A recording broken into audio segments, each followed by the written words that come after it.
मोदी के रूस दौरे पर खुलकर सामने आई अमेरिका की नाराजगी, कह दी बड़ी बात। प्रधानमंत्री नरेंद्र मोदी की इस हफ्ते की शुरुआत में हुई 2 दिवसीय रूस यात्रा को लेकर अमेरिका की नाराजगी साफ तौर पर सामने आ गई है। एक तरफ जहां जो बाइडेन प्रशासन के एक उच्च अधिकारी की तरफ से भारतीय विदेश मंत्रालय को फोन करके अपनी नाराजगी जताने की सूचना सामने आ रही है, वहीं नई दिल्ली में अमेरिकी राजदूत एरिक गारसेटी ने यहां एक सार्वजनिक कार्यक्रम में परोक्ष तौर पर मोदी की रूस यात्रा को लेकर काफी तल्खी भरी बातें कही। गारसेटी ने यहां तक कहा, मैं भारत की रणनीतिक स्वायत्तता का आदर करता हूं, लेकिन युद्ध के समय कोई रणनीतिक स्वायत्तता नहीं होती। इस तरह प्रधानमंत्री मोदी की तरफ से शांति स्थापित करने की बात करने की तरफ इशारा करते हुए गारसेटी ने कहा कि अभी सिर्फ शांति बहाली की बात करने का समय नहीं है, बल्कि जो शांति भंग कर रहे हैं उन्हें दंड भी दिलाना होगा। उन्होंने रूस से हथियार खरीदने की भारतीय रणनीति पर भी सवाल उठाया है और साफ तौर पर कहा है कि भारत को रक्षा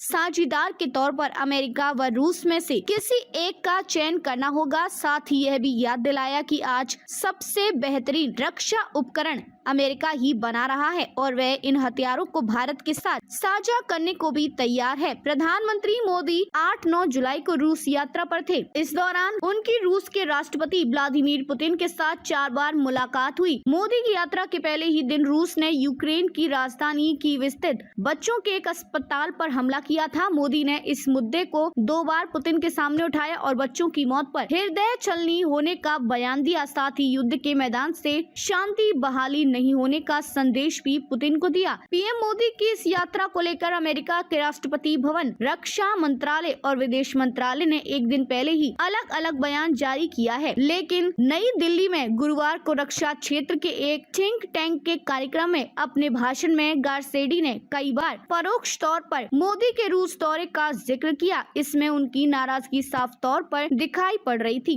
गारसेटी ने यूक्रेन पर रूस के हमले की तुलना चीन की तरफ से भारत के पूर्वी इलाके में किए गए हमले से करते हुए कहा कि आज कोई भी युद्ध बहुत दूर नहीं होता। दुनिया उन देशों को देख रही है जो दूसरे देशों की संप्रभुता का उल्लंघन करते हैं। हमें भारत को यह याद दिलाने की जरूरत नहीं है कि सीमा कितनी महत्वपूर्ण होती है। हमें इन सिद्धांतों पर एक साथ रहना चाहिए। इन सिद्धांतों के आधार पर ही दुनिया में शांति स्थापित की जा सकती है। दुनिया के 2 सबसे बड़े लोकतांत्रिक देश इस क्षेत्र में स्थिरता बढ़ा सकते हैं। इसी तरह से प्रधानमंत्री मोदी की यात्रा के दौरान रूस के साथ किए गए 10 समझौतों की तुलना पिछले वर्ष मोदी की अमेरिका यात्रा के दौरान संयुक्त घोषणा में 173 मुद्दों पर सहमति होने की बात भी सामने रखी। गारसेटी ने कहा कि जब नेताओं की बैठक के बाद संयुक्त घोषणा पत्र जारी होते हैं तो हम उन्हें देखकर अंदाजा लगा सकते हैं कि कौन बनावटी है। भारत के रूस के साथ संबंधों से चिंतित अमेरिका के राष्ट्रीय सुरक्षा सलाहकार जैक सुलिवन ने गुरुवार को नई दिल्ली को सचेत किया कि दीर्घकालिक एवं विश्वसनीय साझेदार के रूप में रूस पर दाव लगाना ठीक नहीं है। MSNBC पर प्रधानमंत्री मोदी की रूस यात्रा से जुड़े एक सवाल के जवाब में सुलिवन ने कहा, रूस चीन के करीब होता जा रहा है। वास्तव में ये चीन का जूनियर पार्टनर बनता जा रहा है और इस तरह वह किसी भी दिन भारत के बजाय चीन का पक्ष लेगा। हालांकि सुलिवन ने माना है कि भारत जैसे देशों के रूस के साथ साथ ऐतिहासिक संबंध हैं और यह रातों रात नहीं बदल सकते।